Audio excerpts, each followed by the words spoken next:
அனைவருக்கும் வணக்கம். சீனாவில் செப்டம்பர் மாதம் 3ஆம் தேதி மிகப்பெரிய பிரம்மாண்டமான இராணுவ அணிவகுப்பானது சீனாவின் தினாமன் சதுக்கத்தில் நடைபெற்றது. இதில் முக்கியத்துவம் என்னவென்றால், Jinping, Putin, Kim Jong Un ஆகிய 3 பேரும் சிகப்பு கம்பள வரவேற்பு கொடுத்து அவர்கள் அழைத்து வரப்பட்டதுதான் மிகப்பெரிய செய்தியை உலகத்திற்காக தந்துள்ளது என்று சர்வதேச அளவில் அந்த மூவரும் நடந்து வரும் படத்தை பார்த்து பல்வேறு தரப்பினர் கருத்துக்களை தெரிவித்து வருகிறார்கள். அதாவது தற்பொழுது என்ன நடக்குது என்றால், ஒரு வினோதமும் வேடிக்கையும் என்னவென்றால், ட்ரம்ப் உலக நாடுகளுக்கு எதிராக வரியை விதித்து உலக வர்த்தக போர் என்று வரி விதிப்பை நடத்தி கொண்டிருக்கும் வேளையில் ட்ரம்பையும் அமெரிக்க கூட்டாளி நாடுகளுக்கும் மிகப்பெரிய செய்தியை தரும் வகையில் வரலாற்றிலேயே முதன்முறையாக 3 கம்யூனிஸ்ட் நாடுகள், அதாவது சீனா, ரஷ்யா, வடகொரியா, Jinping, Putin, Kim Jong Un ஆகிய மூவரும் சேர்ந்து வந்தது வெளி உலகத்திற்கே இதுவே முதல் முறை. இது மிகப்பெரிய செய்தியை சர்வதேச அளவில் அனைத்து நாடுகளுக்கும் தந்துள்ளது என்பதே உண்மையாகிறது. ஏனென்றால் இன்று மூவரும் தந்த செய்தி என்னவென்றால், ஒரு புதிய குளோபல் ஆர்டரை நாங்கள் உருவாக்கி வருகிறோம்.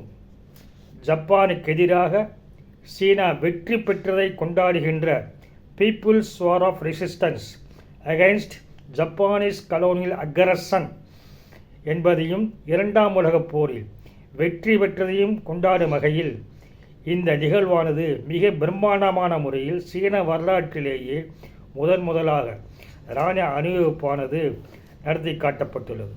இதில் முக்கியமான விஷயம் என்னவென்றால், இந்த மூவரை தவிர அமெரிக்கா மற்றும் அதனுடைய கூட்டாளி நாடுகள் அல்லாத தெற்கு மற்றும் மத்திய கிழக்கு நாடுகளைச் சேர்ந்த 26 நாட்டின் தலைவர்கள் பங்கு கொண்டதுதான். அதில் முக்கியமாக ஈரானின் பிரதமரும் கலந்து கொண்டுள்ளார் என்பது மிக முக்கியத்துவம் பெறுகிறது. காரணம் என்னவென்றால், ட்ரம்ப் அவர்கள் உக்ரைன் போரை நிறுத்த வேண்டும் என்பதற்காக புடினை அழைத்து பேச்சுவார்த்தை நடத்தியும் அந்த போரானது நிற்கவில்லை. அதே வேளையில் உக்ரைனுக்கு எதிரான போரில் ரஷ்யாவிற்கு ஆயுதங்களை வழங்கியது வடகொரியாவும் ஈரானும் என்பது முக்கியமாக கவனிக்க வேண்டியது. அந்த ஈரானும் இந்த அணிவகுப்பில் பார்வையிட்டுள்ளது.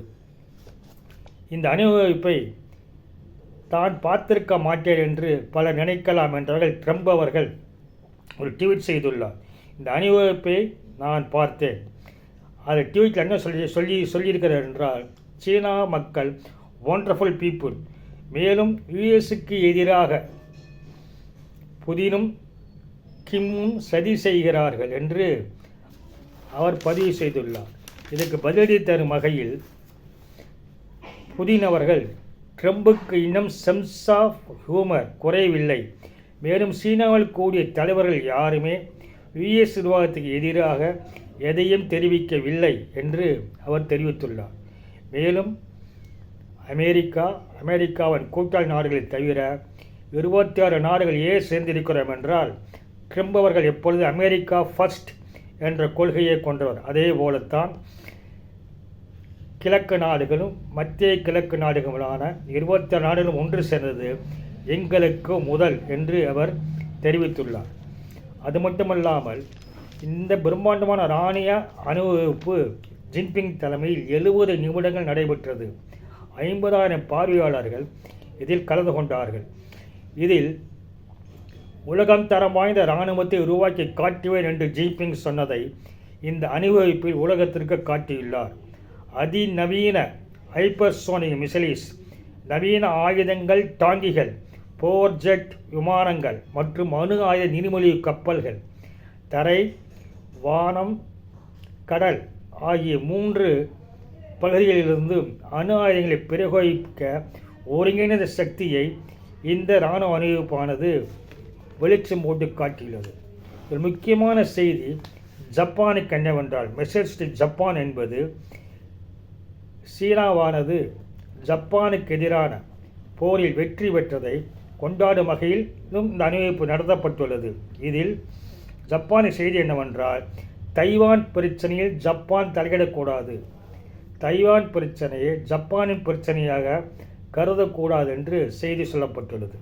அதேபோல் மெசேஜ் டு தைவான், தைவானுக்கு செய்தி என்னவென்றால், சீனாவின் இராணுவம் உலகத்திலேயே மிகவும் வலிமை வாய்ந்தது. நீங்கள் ஜப்பானுடன் இணைந்து கொண்டு சீனாவுக்கு எதிராக எதுவும் செய்ய முடியாது. குரங்குகள் தேரை தடுத்து நிறுத்த முடியாது என்ற கருத்தை சில வல்லுநர்கள் கூறுகிறார்கள். அதே நேரத்தில் the war of resistance against Japan என்பது இரண்டாம் உலகப் போரில் ஜப்பானின் ஏகாதிபத்திய காலனி ஆட்சி நடந்த பொழுது தைவானில் 4 லட்சம் மக்கள் கொல்லப்பட்டனர். அப்போ சீனாவும் தைவானும் இணைந்துதான் ஜப்பானுக்கு எதிராக மிகப்பெரிய போரை நடத்தி மிகப்பெரிய தியாகத்தை செய்து சீனா வெற்றி பெற்றது. இப்படி அந்நிய நாட்டிலிருந்து வந்த பாசிச சக்திகளை அமெரிக்காவோ அதன் கூட்டாளிகளோ தோற்கடிக்கவில்லை. மாறாக கம்யூனிஸ்ட் நாடுகளான சீனாவும் சோவியத் ரஷ்யாவும் தான் தோற்கடித்தது என்று ஒரு செய்தியை ஜின்பிங் கூறியுள்ளார்.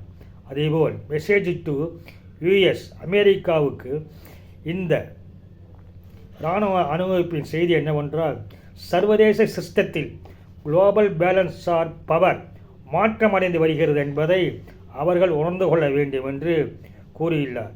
அது மட்டுமல்லாமல் சீனா ஒருங்கிணைந்த இராணுவ பலத்தை உலகத்திற்கு வெளிச்சம் போட்டு காட்டியுள்ளது. சரி, அப்படி என்றால் சீனாவின் இராணுவ சித்தாந்தம் என்பதையும் கூறியுள்ளார். அதாவது சீனா யாருடனும் போர் புரிய விரும்புவதே இல்லை, போரை நடத்தாமலேயே தனது பலத்தை காட்டி எதிரியை நாங்கள் அடக்குவதுதான் சீனாவின் இராணுவம். தனது சக்தி மூலம் போர் வராமல் தடுக்கின்ற வலிமை சீனாவின் இராணுவத்திற்கு உள்ளது. அதற்காகவே தான் இந்த இராணுவ அணிவகுப்பை நாங்கள் நடத்தி காட்டியுள்ளோம். இதை பார்த்து அமெரிக்கா தன்னை கட்டுப்படுத்திக் கொள்ளும், சீனாவுடன் மோதலை குறைத்து கொள்ளும் என்று அவர் ஒரு சவால் விடும் வகையில் ஜின்பிங் அவர்கள் கருத்தை தெரிவித்துள்ளார்கள். இப்படி மிக முக்கியத்துவம் வாய்ந்த ஒரு நிகழ்வாக பார்க்கப்படுகிறது. காரணம் என்னவென்றால் 3 கம்யூனிஸ்ட் நாடுகள் இதில் பங்கு பெற்றுள்ளன. வரலாற்றில் முதன்முறையாக Jinping, Putin, Kim Jong Un ஆகியோர் பங்கு பெற்றுள்ளது. இது சாதாரண நிகழ்வல்ல. சர்வதேச அளவில் அமெரிக்கா மற்றும் மேற்கத்திய நாடுகளுக்கான ஒரு செய்தி என்பதை காண வேண்டும். அது மட்டுமல்லாமல் அமெரிக்கா இந்த இராணுவ அணிவகுப்பை பற்றி என்ன குறிப்பிடுகிறது என்றால், அங்குள்ள பாதுகாப்புத்துறை வல்லுநர்கள் கூறுவது, இந்த ஜின்பிங், புதின் மற்றும் கிம் இணைந்திருப்பது ஆக்சிஸ் ஆஃப் அப் ஹிவில் என்று குறிப்பிட்டுள்ளார்கள். அதாவது இது அமெரிக்காவுக்கு எதிரான ஒரு கூட்டாளியில் ஒன்று சேர்ந்திருக்கிறார்கள் என்று அவர் தெளிவாக கூறியுள்ளார். அது எப்படி விளக்குகிறார் என்றால், அமெரிக்கா உக்ரைனுக்கு ஆதரவாக இருந்த நிலையும் ரஷ்யாவுக்கு ஆதரவாக ஆயுதங்களை வழங்கியவர்கள் வடகொரியாவும் ஈரானும் அவர்கள் இதில் பங்கு கொண்டுள்ளனர். எனவே இந்த மூவரும் பங்கு கொண்டது அமெரிக்காவுக்கு எதிரான ஆக்சிஸ் ஆஃப் அப் ஹெவில் என்ற செய்தியை அவர்கள் தெரிவித்துள்ளார்கள். ஆக மொத்தத்தில் மிகப்பெரிய இராணுவத்தை சீனா அதிநவீன வகையில் உருவாக்கி உலகத்திற்கு முதல் முறையாக காட்டியுள்ளது. அதேபோல் உலக வரலாற்றிலேயே முதலாக 3 கம்யூனிஸ்ட் நாடுகள் சீனா, ரஷ்யா, வடகொரியா, அதேபோல் Jinping, Putin, Kim Jong Un ஆகியோர் மூவரும் நடந்து வருவது உலகத்திற்கும் சர்வதேச அரசியலுக்கும் ஜியோ பாலிட்டிக்ஸுக்கும் புதிய செய்தியை தந்துள்ளது.